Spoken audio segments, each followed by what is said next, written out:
All right, this is a guy my age who's a year out from 2,500 grafts up front with bushy wire hair.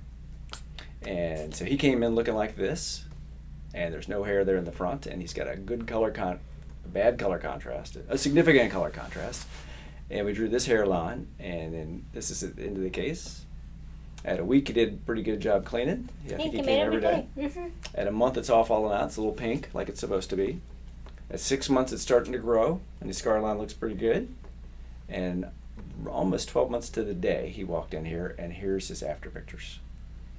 And we got lots of these cases. We rarely do a video on just a typical dude that's grown, but here's a typical bushy-haired white fellow in his 50s who had a bald front third before and good coverage after.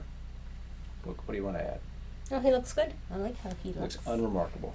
Yes, it doesn't look thin. Yeah. If we can help you, give us a call. Thanks.